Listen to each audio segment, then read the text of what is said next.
What is up, everybody? It's Mikey124 here, and I'm bringing you another history commentary.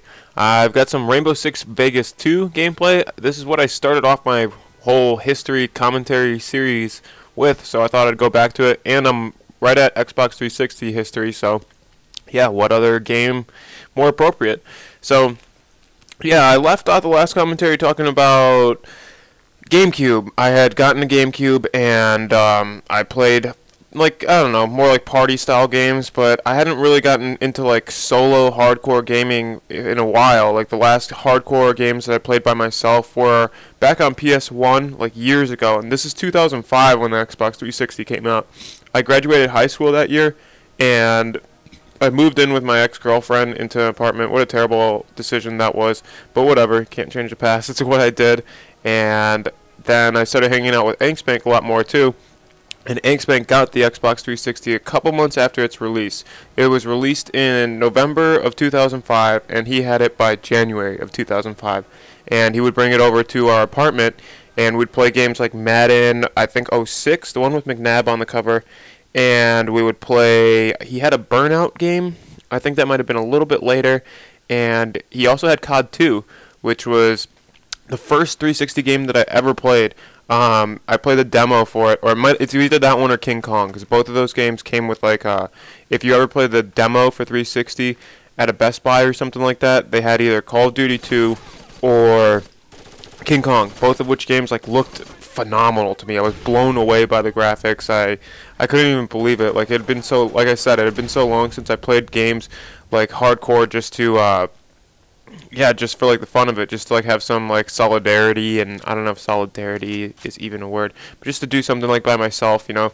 And I totally got down.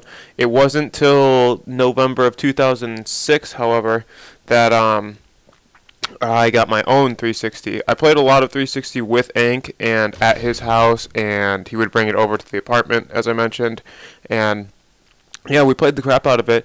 Then yeah, in November of 2006, I finally got my Xbox. I did not get Xbox Live right away, though. I got a couple games that, like I mentioned, like from previous history commentaries, I played a lot of sports games because they were just like really like party style games. You know, you could play them like in a social environment. You play them when your friends come over. You could, I hadn't at this point, but you could play them online, and it was just a really fun time. So I think the first game that I got with my Xbox was NBA Live '06 or '07. I know T-Mac was on the cover, and I think that's '07. And also got Rainbow Six Vegas 1 and Gears of War 1. Both those games came out in November of 2006, and they were pretty much the reason why I wanted an Xbox. I kept on seeing those Gears of War 1 commercials with that song from Donnie Darko, that Mad World song, and I was like, oh my gosh, Gears of War looks so cool. Like, I was completely blown away. I'd never seen anything like it, and I just had to play it. I knew that was going to be the deciding factor for me to get an Xbox 360, so I did. I saved up my money. I started working at my job in 2005, the same one that I'm working at now too. So 2005 was a pretty busy year for me. I graduated high school, moved in with that bimbo, and then yeah, got my Xbox 360, or Alex got his Xbox 360, then yeah, so on and so forth.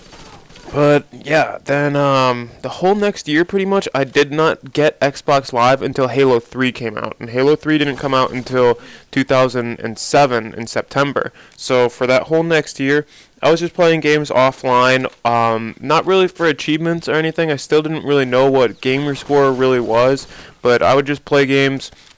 Like, I beat the crap out of King Kong, that's for sure. That one came with my system, I believe. I beat the crap out of the original Dead Rising, and gosh, what a great game. I spent a ton of time on the original Dead Rising.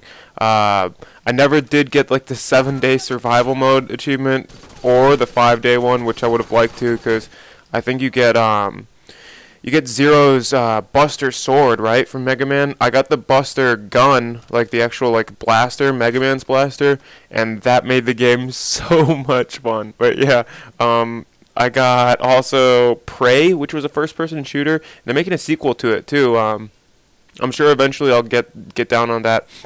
But yeah, Prey was fun. Had mechanics that you could like switch the environment around, the gravity. You could like walk on walls. The wall would become the floor, and the vice versa. It was a cool game. But yeah, I also played Darkness and a couple other first-person shooters. But all these games, I never played the multiplayer of them. I just played them to beat the story, and yeah, that was pretty much it. And now we're pretty much right around September 2007, and this is when Halo came out. At this time, Bank's Xbox got a red ring of death, and it's funny because he only had it for about a year and a half. It's not that funny though, because I mean, whatever. It's karma. I got mine too. We've all gotten. If you had an Xbox 360 in 2005 or 2006, you got a red ring of death. Like, you're not kidding anybody. We know you got one. But he got one, and Halo 3 was coming out, so we loaded up his gamer tag on my Xbox. We got Halo 3, played the crap out of it, and yeah, he eventually got another Xbox, which was the smarter thing to do, because I sent mine in to get refurbished once too, and they sent me back a lemon. They sent me back one that didn't read. Like, what had happened was they sent me back a red ring-less. They fixed the red ring part, but then the disc tray was fucked up. So yeah, they pretty much just sent me back a lemon. But anyways, back to the history of gaming. Halo came out in 2007, and like I said, we played the crap out of that. That was a great game, and this was right when I got Xbox Live too. So this was my first real experience at online multiplayer, like my own console, my own username, all that stuff. I played Halo 2 multiplayer a lot, just split screen though, and a little bit over at Bank's house on the original Xbox. But like I said, I never had my own personal multiplayer experience until Halo 3, and maybe that's why I kind of never got that into the Halo series, because by this time the Halo 2 players were good, man. I mean, I'm okay at first-person shooters, but it's taken me a long time to like hone these skills that I have now. These guys were studs, man. Like, I was never that good. So I don't know. Maybe that's why.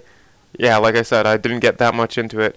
But 2007 was also the time that Call of Duty 4 came out. And this was not my first Call of Duty, but it was the first one that I had on pre-order, and the first one that I got as soon as it came out, and the first one that I hopped on the multiplayer right away.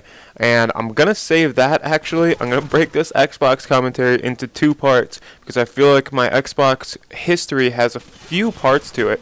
Pretty much I just gave you like the real background of it just now, and I'm going to give you guys my Call of Duty history and my Gamerscore history. So I'm going to make two more videos out of my Xbox history, then we're on to PS3.